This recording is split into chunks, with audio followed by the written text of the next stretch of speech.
시사 초점 전남 동부입니다. 시사 초점 전남 동부입니다. 진행을 맡은 윤영혁입니다. 중국발 신종 코로나 바이러스가 전 세계적으로 확산 조짐을 보이고 있는 가운데 신종 전염병과 관련된 각종 가짜 뉴스도 덩달아 기승을 부리고 있습니다. 발 없는 말이 천리를 간다는 속담의 시대에는 유언비어로 불렸던 것들이 이제는 정보 매체의 발달 속에 그럴듯한 사실로 둔갑해 엄청난 속도로 퍼지는 이른바 가짜 뉴스의 시대에 살고 있습니다. 가짜 뉴스를 규제해야 한다는 여론은 비등하고 있지만 표현의 자유가 침해될 수 있다는 우려 때문에 법적 처벌도 쉽지 않아 보입니다. 그러나 가짜 뉴스가 의사 표현의 자유를 악용해 민주적 공론장을 위협한다는 데는 이론의 여지가 없습니다. 해결의 열쇠는 깨어있는 시민이 쥐고 있습니다.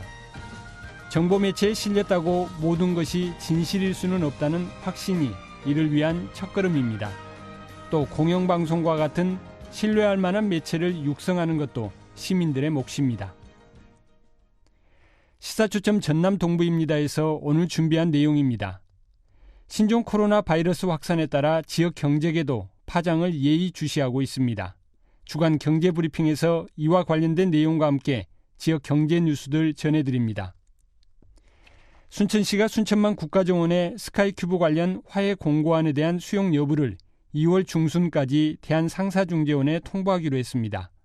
시사 이슈 오늘에서는 이와 관련한 시민사회단체의 생각 들어봅니다. 리포터 취재 현장에서는 순천시 VR 산업의 현황과 앞으로 필요한 과제를 생각해 봅니다. 전남 동부 지역은 오늘 흐리고 비가 오겠습니다. 이 시각 주요 뉴스입니다.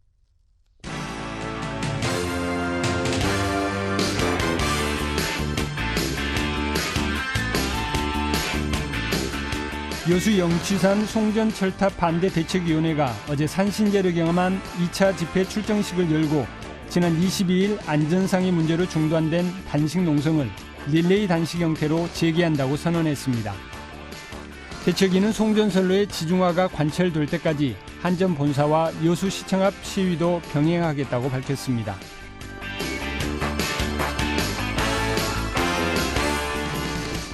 신종 코로나 바이러스 위기 경보가 주위에서 경계로 한 단계 격상된 가운데 전남 지역에서는 31곳의 초, 중, 고등학교가 겨울방학을 마치고 개학했습니다. 전남도 교육청은 아직까지 유증상자로 밝혀진 사례가 없어 예정대로 학사 일정을 운영할 예정이지만 바이러스 확산을 막기 위해 졸업식은 최대한 축소하기로 했습니다.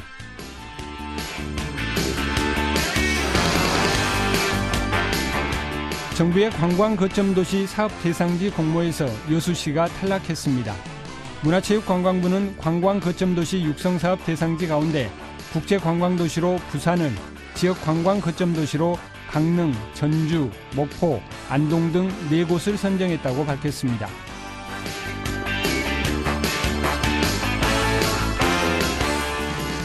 광양시가 올해도 주요 시책에 대해 인구 영향 검토제를 시행하기로 했습니다.